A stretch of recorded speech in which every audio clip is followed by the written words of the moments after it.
What's going on? It's Nav Sultan, and this is Sultanic Thoughts. And today, we're taking the gloves off, and we're talking about the biggest scumbag gyms and trainers in Thailand. So, I have a lot of experience with martial arts. I have a long history with martial arts, and I got a long history with Muay Thai. And the reason why I went to Thailand was because of Muay Thai. And today I want to tell you about some scumbag trainers to look out for when you do go to Thailand. I'm going to be making another video about Muay Thai in Thailand, where how to, the scene and the gyms and all that stuff. But this one is just going to be about these trainers you got to look out for. So basically, what happens is that you have these tourist gyms, and a lot of the trainers there, they don't make much money, right? They get a little bit of money from the gym to hold pads twice a day, usually, and then they try to make their money off the privates. So what these trainers do is, some guy comes into the gym, usually it's some white kid. I don't know. They target white people. They always feel like the white guy is the guy with the money. So the guy comes in, listening to Eminem, arms are sweaty, mom's spaghetti, and the kid be hitting the punching bag, and he ain't good. He's not that good. The trainer will start hyping him up. Oh, very good, strong, you too, good power. Oh, you very good. And he starts working with this guy. He starts holding pads for this guy. And when the white kid throws a punch, he'll be like, oh, he over exaggerates things. And basically, he's trying to feed this guy's ego and make him think that he's way better than he really is. Tell them, oh, you should fight. Oh, why you not fighting? You do private. After I get you fight, you win sure. And the guy's like, whoa, yeah, because this kid's thinking like, yeah, I'm gonna knock this guy out. I'm gonna fucking get this video. I'm gonna put it on fucking Instagram. My ex-girlfriend's pussy's gonna get wet from her ass and all this shit. And he starts selling privates to this guy, 4 or 5 privates. And the whole time when he's holding the pads for him, he's making him think that he's way better than he really is. And these guys, I see they start coming into the gym. They start feeling super confident. And then it starts with, yo, you ready to fight? You coming tomorrow morning, running, you win sure. And basically he, douchebags this guy, because what happens is that he'll go to the promoter and get like 4 or 5 thousand baht or whatever. And he'll tell the guy like, oh, I got you 1,000 baht, but don't worry, it's just your first fight, so-and-so. And the guy is just like, he doesn't even care about the money. He just wants to have this experience in Thailand. And then, so he goes to the stadium with this kid. He gets the money from the promoter. He gives the guy 1,000, then he takes the other 4 or whatever the difference is. And a lot of times he'll bring his own money and he'll bet against the fighter that he's training so he can double up his money. And I've seen this happen so many times. I remember once I was in,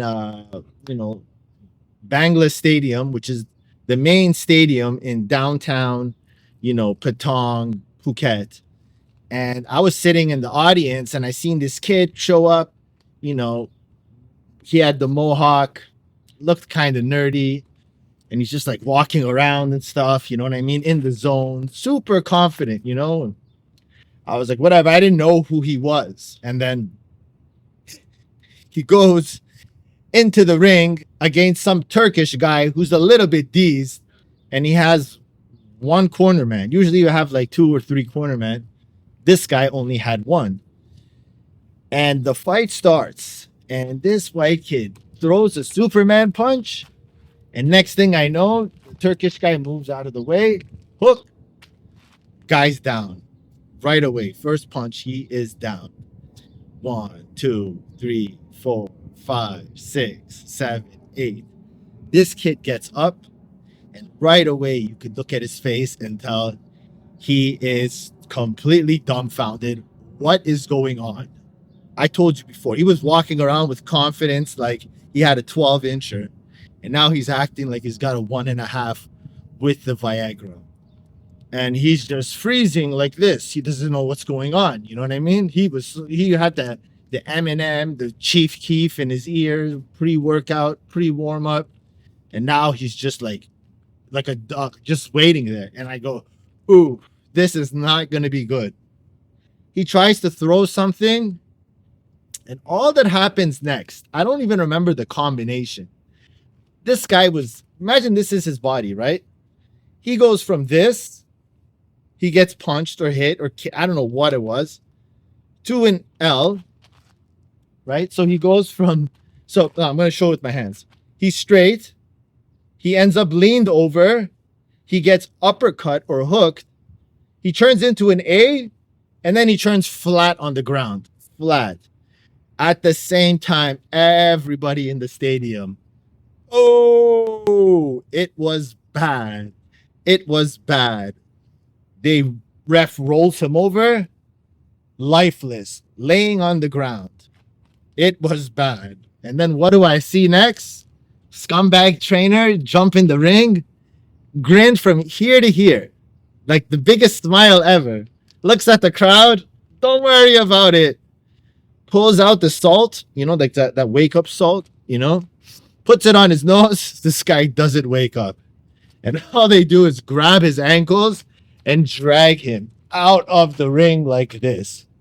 And he was done. And then I remember, I think it was 45 minutes later, that kid came up into the stands where I was sitting, and he just sat there like this, completely obliterated. It was so bad.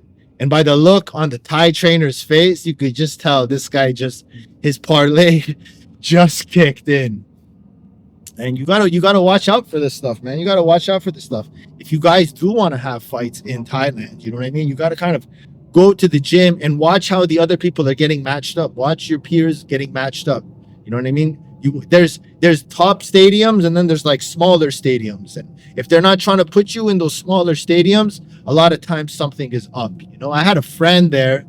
He was a 40-0 national Swedish kickboxing champion, right? That's 40-0. But Muay Thai, he's 0-0, right? They put him against another 0-0 guy. What did we do? We went and we bet against the guy. It was over 40 seconds, 50 seconds. There's so many mismatches in that scene because, especially a place like Phuket, it has the most fighters per square kilometer anywhere else in the world. Phuket is not a place where you want to show up and act like a tough guy because you do not know who these people are, who those people are. There's UFC fighters there. There's people that are, 8-0, 9-0 MMA ready to get into UFC. It is a place where you want to be as humble as possible when you go out because it's just full of fighters. Everywhere you go, it's full of fighters. And, you really want to find gyms that you can trust, and you really want to make sure that they're putting you in those smaller stadiums first.